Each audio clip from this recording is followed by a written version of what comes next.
One coconut, two coconut, three coconut. One coconut, two coconut, three coconut. Oh, but we're not whole coconuts. We are half coconuts. Hi guys, welcome to the Half Coconut Podcast YouTube channel. Thank you for all the love you showed for our first ever video podcast last week. So here's to week 2 podcast. But before, so we were going to talk about something else, but then Mahi bought a very interesting award yesterday, and I thought we'll start the conversation from there. So Mahi got, I am a bucket filler, so for being a bucket filler. And I was like, I don't know what that means. Lucky, do you know what that means? What it meant? No. So I asked Mahi, I don't understand. Can you please explain to me? And so Mahi, can you please explain what this bucket filler is? So we did mental health week last week, and then they were just talking about how everybody has an invisible bucket and you can't see it, but they're holding it. And when they're happy, their bucket is filled, but when they're sad, their bucket is empty. And to make somebody's bucket fill, you have to make their day. And so how did you get that? I don't know. Basically, he made people's day, and because it was Children's Mental Health Week from the 5th to 11th of February, it was probably like tracked throughout the week. Yeah, so Mahi got this award, to my understanding, because he makes people's day. Now, I don't agree with this award because he's the one that's mainly on the way to send me to a mental asylum. So for him to receive this award for Mental Health Week, it's a bit, I'm a bit questioning it. So Mahi, why are you so intent on, so why are you filling up other people's day, making other people's day, but when it comes to me, you're intent on, drive me mad? Like with this guy, I have to say one thing over and over, and then it has to like end up in a shouting match, and then things happen. So Mahi, why can't you be the same person that you're at school and do that at home to the person that has to care for you? Oh, I don't know. I don't remember doing bucket. No, but why can't you be a nice person at home as well towards me and towards Akka? Because nowadays there's lots of tension, but I think that's a sibling thing anyway. But still, sometimes you take it too far with all of us. So I thought, since it was Children's Mental Health Week last week, is that right, Mahi? This week, 5th to 11th. Okay. We should talk about children's mental health and things. Because I feel like Lucky is very articulate about her feelings when she wants to nowadays, whereas Mahi doesn't talk about his feeling, and I feel that's what builds up inside him and then shows up in the most random places. But we'll talk about mental health. So what does mental health mean to you, Lucky? Mental health means a balance between like being happy and like sad. Okay. Mahi, what does mental health mean to you? Being good. Being good? Yeah, they're happy and sad. Okay. So having those feelings? And knowing how to regulate your feelings, and when you're kind of... Well, that was my next question. How do you regulate being happy and sad then? I don't. I'm horrible at coping. I'm not very healthy when it comes to coping. So I don't regulate my emotions very well. And I think the only reason why I kind of have to be very open now is because everything's been bottled up very, very a lot for the last 14 years of my life. And it was kind of like really messing with my head. So I think even though I don't like sharing, I have to share, but I only share with specific people. But yeah, that cycle gets smaller every single time. Okay. And yeah, Mahi, how do you regulate your feelings? Do you regulate your feelings? Do you know what happy means, sad means? Yeah. Yeah, and how do you like Differentiate between the two. yeah.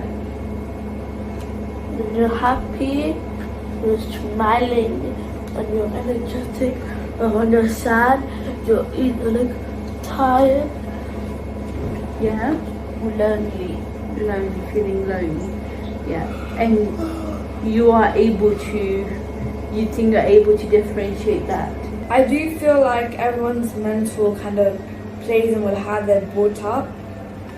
And without going into anything too deep, I think he's been around anger a lot growing up, so he kind of only can regulate his emotion through anger. I possibly feel like that's one of I the guess, reasons. yeah, I guess like you mirror what you see. Is that what you're trying to say? Yeah.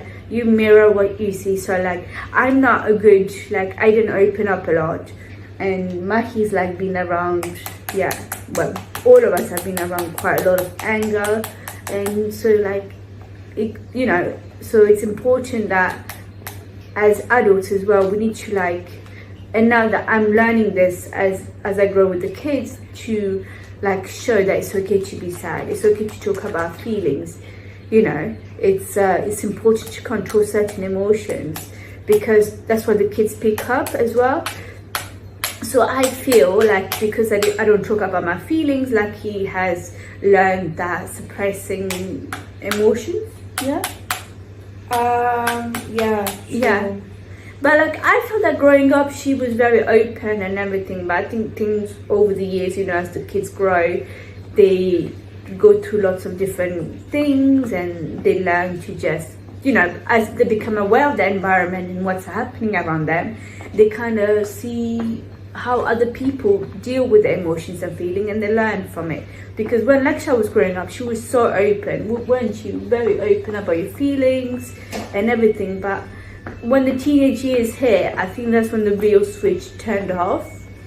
I think it was more of, I was open until people stopped listening, and I think that's when I was kind of like, okay, I'm being too much now, and I kind of switched to kind of suppressing everything. I think that happened like young, like before I was a teenager, before I turned 10.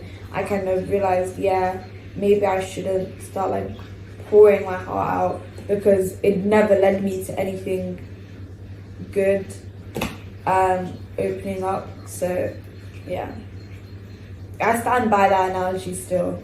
But Do you think he has changed? So I'm guessing in those people, I'm one of them. I don't know if you're gonna verbal verification. No, I'm just saying, like, how has it been?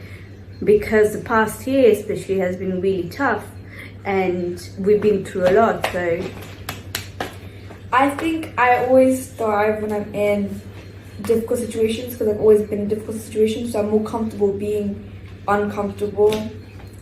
Shout out to Charlotte. But yeah, I'm more comfortable being uncomfortable, therefore I don't kind of look for help. But I think with my mum, and the people in general, I think I've kind of developed my mentality to be way older than what I am, if that makes sense. Like, I feel like I'm very restricted in like the body I'm in, because I feel like mentally I have had to grow so much. So I feel like for me it's too late to kind of like open up to people who like did me wrong, and so it's easier for me to trust newer people than it is to trust old people. I don't think it's too late. I don't think it's never too late. Look at me, I'm still like trying to figure it out. I think it's too late for me personally. I think because I have a lot of May, do you think pent-up it's too emotions. late to control your mental health? Like, do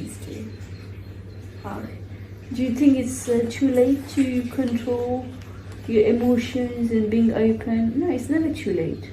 And so what do you do for you Like when you feel sad or happy, how do you manage those emotions? Do draw. Can you speak up a little bit more, please? I draw. You draw. What else? I walk around. You walk around. Yeah. You play. Isn't it? So that's how you look after your mental health, isn't it? Good. But do you think you're open about your feelings? Sometimes. And why don't you want to be open about your feelings? So Aka explained why she's not opening up about her feelings. Why do you think you're not I opening up? don't trust people. You don't trust people either. Okay. And where did you get that from? As in the not trusting people? Because you had a different upbringing, completely different upbringings. Then Aka, so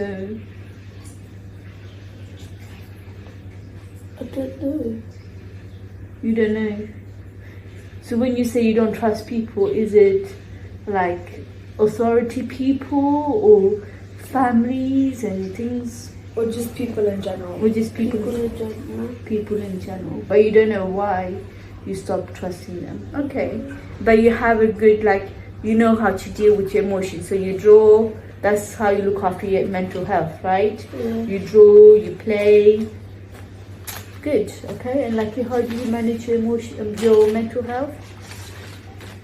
Or the lack of? That's not very funny. I don't know. I don't regulate them properly. But I do, don't get me wrong guys, when I said like, it's too late for me, she has like gotten better with like my brother, as in like she's more kind of, not hands-on, but she's being more attentive and more like kind of looking out for my brother, as in she does it for both of us, but because he's younger, I feel like he kind of not got it easier, but yeah. So I feel like with me, it's the older child syndrome is a real thing. So like literally your first child is your child, and then you learn the things that you didn't do right, and then you go and do it on this one as well. So I think like the older child syndrome is very true.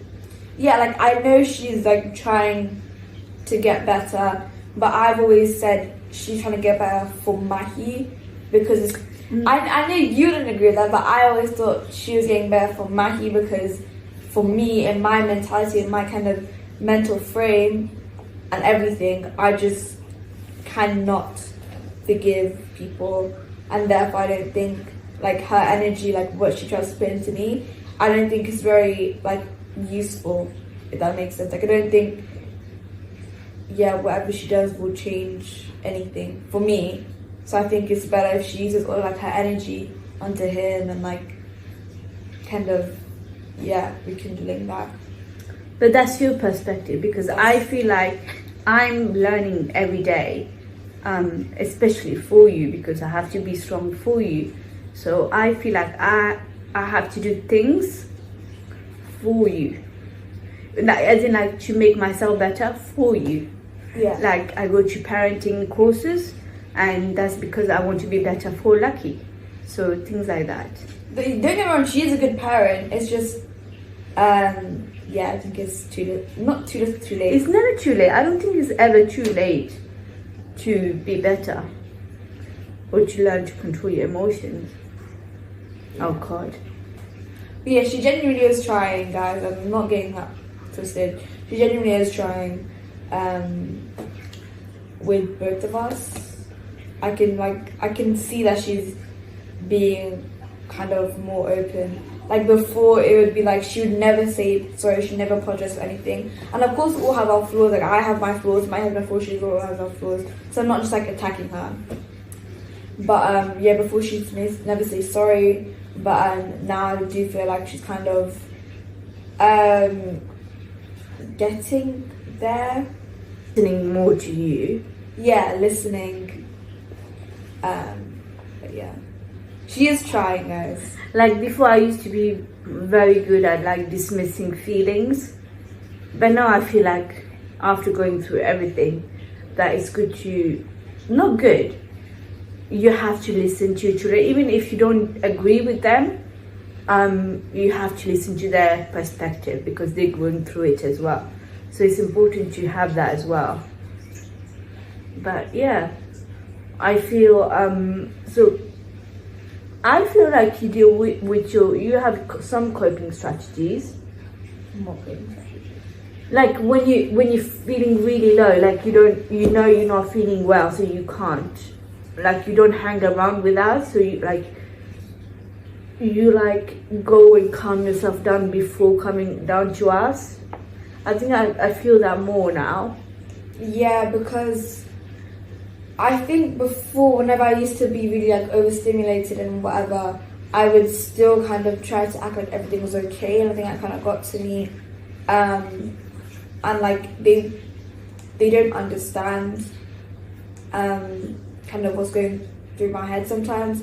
So I feel like I've kind of had to be very independent and kind of calming myself down.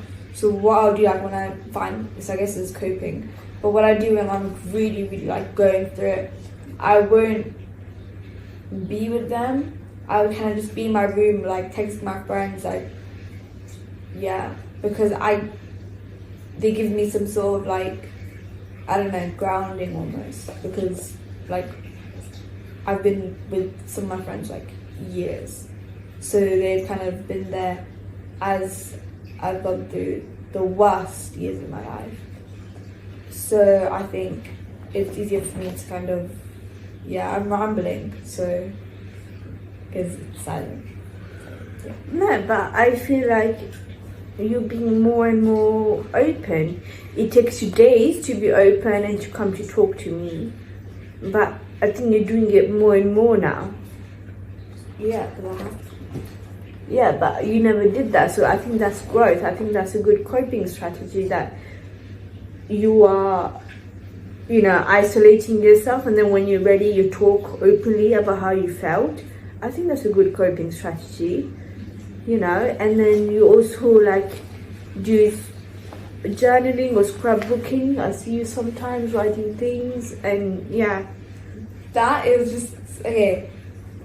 That book, I had a diary when I was younger, and I just read, yeah, it's just crazy. But then now I have this book where I write like letters. It's just a bit funky. No, but that's a coping strategy. Like Mahi's drawing, and you are writing these letters, so that's good. Yeah, I do that when I'm bothered, but most of the time when I'm feeling very like overstimulated, which is quite a lot to be honest, I do feel kind of like I'm using it quite a lot. I kind of shut down, if that makes sense. As in, I put on a face and I kind of just go on with my day, and I shut down, and then I kind of internalize my feelings later. She shuts down. Not when she's at school. I don't feel like she puts on a mask when she goes to school, but when she comes home, it's complete shutdown. And I've learned to give her space now. Like before, I'll be like, talk to me, and now I don't press her as much anymore. Like I know in a couple of days, if she wants to come and talk to me, she'll come on her own to talk to me. So yeah, I think giving space to kids so they can process their emotions instead of pressing them there and there is quite important as well. And these are things that you learn as you go along. Like with Mahi, like when things get hot, I give him space and I try to walk out, and that is something I'm trying to be lucky. And I feel like when I give her space, she comes back in a couple of days and talks through her feelings. And for that, we also have to have a calm environment. So like I feel like when the house is a bit calmer, so either if Mahi is not around or at school or in the shower, I feel like she talks to me more openly. So I think having a calm environment is also important for your children to open up. With Mahi, for example, we talk quite a lot when we go to school and back. So it's important to have that one-on-one time with Lucky. That is one thing I tried with Lucky, is to have one-on-one time. But it didn't really work because she felt like it's another chore to do. Because it was very like scheduled. We did it in 2019.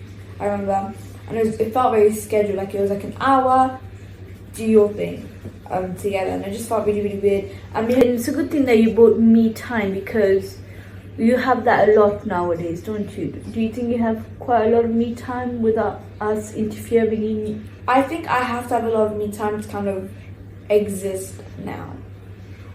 Yeah, and it's quite important that the kids not are alone with themselves, because that's the time when the environment is always stimulated. I feel like they don't process things as much, and that kind of builds up. And I feel like with Lucky's childhood, I try to keep them very busy, out of the house and very busy, and I think that kind of provided an overstimulated environment, so they didn't have time to be themselves on their own.